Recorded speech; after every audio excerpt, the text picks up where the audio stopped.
Elizabeth Farnham, and I am a marine educator at Sanibel Sea School. Okay. A marine educator is someone who teaches courses to 6 to 13-year-olds and adults as well, but really we're teaching the kids to love the ocean, so hopefully they learn to take care of it. You expose them to it. I think a lot of these kids come from places they don't have an ocean, and showing them all the little organisms that live in it make them realize it's full of life. And when you kind of realize things are full of life, you learn to care. I try to do my best not to use plastic bottles at home. They're hard to avoid. Plastic bags as well. I do go out on the beach and we do litter pickups every week, just because I live on the island and I like to give back a little bit if I can. And then right now I'm actually involved in a phytoplankton monitoring network at Sea School. So I monitor for harmful algal blooms in the area. They actually kill fish and invertebrates. They've shut down several shellfish farms as well. So it's important for us to monitor for them so no one gets sick from eating poisonous shellfish. Well, there's no machine. Well, there are machines that help you look at it, but it's mostly just people looking in the microscope and doing cell counts of specific species. The one that causes red tide, which is the most dangerous to Florida, is called Karenia brevis. And so right now I'm just monitoring for it. I look through wells of plankton and just count, which sounds boring, but it's really cool when you're looking at microscopic organisms moving. Got you. I don't know, I kind of feel like the ocean's a little bit like space for me. It's the unknown. I think there's a lot out there. There's a lot we don't know about, but the ocean is kind of life to me because it's the start of everything. There wasn't really a whole lot of life on Earth without water, so. Would you say you love the ocean? Just a little bit. I have a couple memories as a kid that I really fell in love with the ocean. My grandpa used to take me out to the beach and we used to search for sea glass.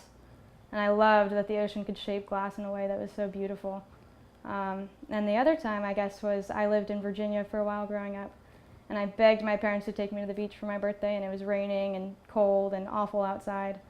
And I remember just ending up at the beach because I begged enough. And I remember the water just being so much warmer than outside and loving the fact that I could just be in the water and not care. The mission of the Sanibel Sea School is to improve the ocean's future one person at a time. So really what we're trying to do is change one person's mind to care for the ocean. I mean, we're doing it through our courses. Like I said, every class I'm trying to make a child fall in love with the organism I'm talking about or the habitat I'm talking about, because then they go home to their parents and rave about the things they've learned and want to go back out to the beaches, and I think that kind of instills a type of learning and memory in them that hopefully will stick with them. Oh. I would probably be, that's a really good one. You know, it's going to sound funny, but I'd probably be a nurse shark. One, I love the way they look. I just think they're adorable and somewhat threatening, which is kind of funny. They're a pinnacle predator at the top of the food chain, but they're also pretty gentle as well. So you kind of get both sides of it, and they go through life just kind of wandering. I mean, like I said, I've interacted with them in the water, and you can go right up to them, and of course they're going to be a little afraid of you because we're large, but I don't know, there's just something about them. They're graceful, kind of goofy, have a little bit of a harder side, I guess. You know, I don't know that I'm changing the ocean as much as I would love to say I have an impact, but I think that the small things we do have an impact in the end, and I mean, my personal footprint hopefully is a little bit smaller than most humans, especially with global warming and everything, and I'm actually really interested in ocean acidification, which is what the big issue with the ocean is right now with global warming and rising of acidification and the fact that corals might be destroyed. So eventually I would like to go to grad school to do coral reef restoration, so that's how I'd like to change the ocean and impact it. You know, art was something I never thought I was good at, and I still don't think I'm great at, but I like it. Painting's kind of my stress relief. So I started painting fish just because I'm an angler, so I fish quite a bit outside of work and started painting fish, and then I was asked to paint a few sea creatures around the building and started to realize I really enjoy just looking at photos and drawing them and then bringing them to life with color. So right now it's kind of fun. It's my side job at Sea School that I really enjoy. So I painted 2 life-size frigate birds today, and they are known as the Pirates of the Sea because they usually soar way up high, you can barely see them, and they steal food from other birds. They're not very good hunters themselves, so they are pirates. They're really known for their tails. They're like rudders, so they're almost like airplanes in a way. And I painted them because they're a great example of dimorphism, which would be a difference in the genders. So the females have a white chest, whereas the males tend to have this bright red gular sac that sits on their chest, and they actually inflate it for mating purposes to attract a female. But they're really beautiful birds, and oftentimes kids don't recognize how large they are because they're so high up. So we wanted to paint them so kids could get the idea and lay down next to them and see that this bird is twice the size of them. So I want to be a nurse shark. But tell it to me. I want to be a nurse shark. I didn't say I am a nurse. I am a nurse shark. Okay. One more time. All right, I am a nurse shark. I think probably the best part about Sea School for me is our outreach programs, just because it's so fun to see kids that live by the ocean but never go in it, and helping them conquer their fear of water. Because a lot of them are really terrified to go in the water, whether it be sharks or jellyfish or stingrays or whatever they've been told is dangerous and deadly. To get them in there and experiencing it is really wonderful. My other jobs are really different from this job. I was an athletic trainer for 4 years for Duke football. So I spent my time in a locker room treating injuries and in kind of a, I guess, high maintenance world, and the fact that secrets were kept and you weren't allowed to talk to certain people, and it was kind of stressful. And Sea School is crazy. It's mayhem sometimes, but it's wonderful. I mean, I think the thing that I will miss the most is that where else are you going to have a job that you can be barefoot and in a bathing suit every single day? I mean, when I tell my friends I'm out on a beach teaching children to love the ocean, they're like, wait, what? I'm like, yeah, that's my job. And most of them are bankers, so it's a place that you actually get to do the things you love while teaching people, which is great. Okay, so Caronia brevis, which is a species of plankton that causes what we call Florida red tide, is when in bloom it actually dies and releases a toxin into the air and into the water. It's known to have some harmful effects to humans, so it causes respiratory issues. It's not really great for you if you're in the water, but really it's harmful to fish.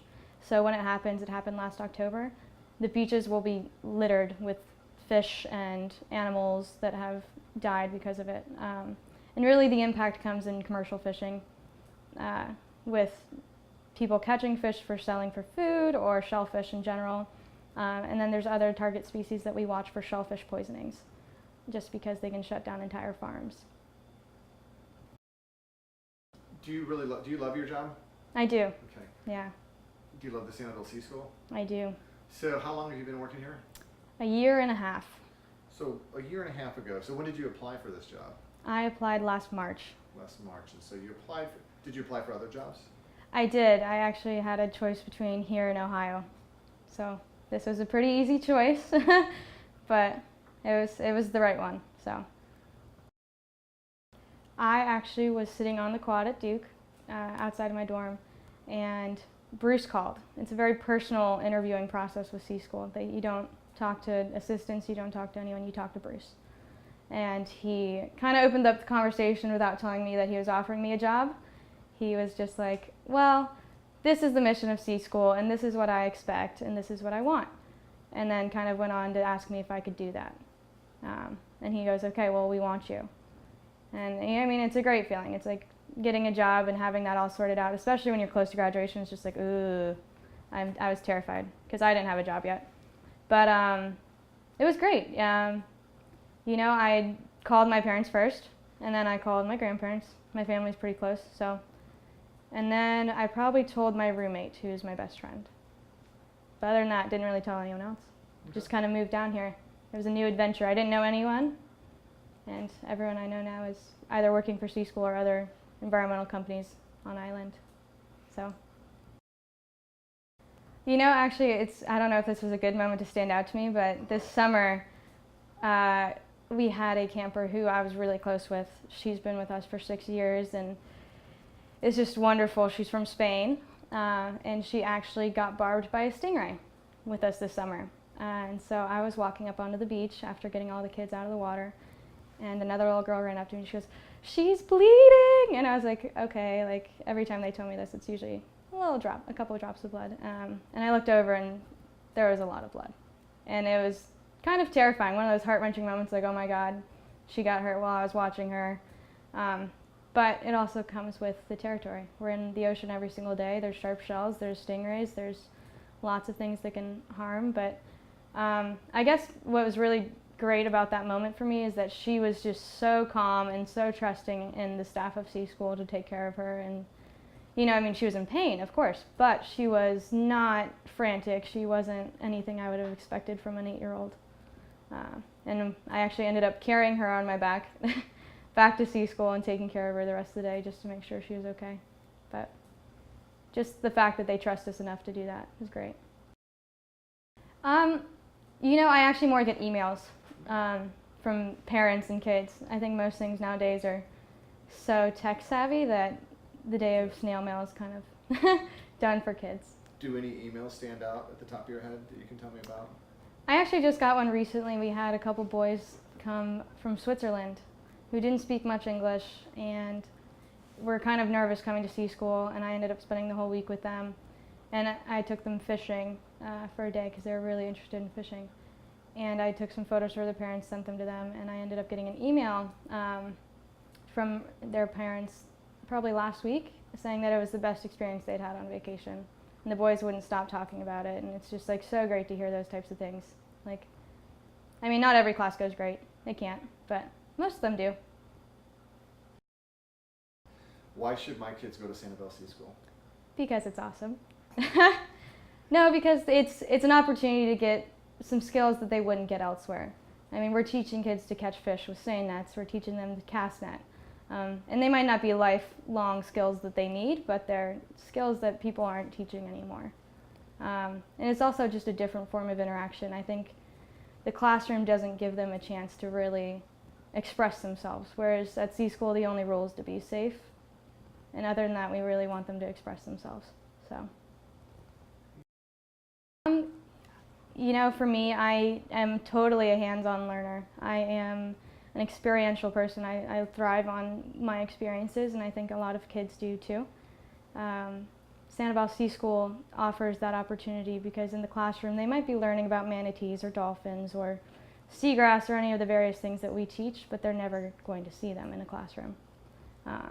And the turning point for classes is when you actually get to see that creature, because it's the craziest thing. They all of a sudden get it. They're in love with it. They love that they know facts about it and they've seen it. And you can't give that to them in a small classroom.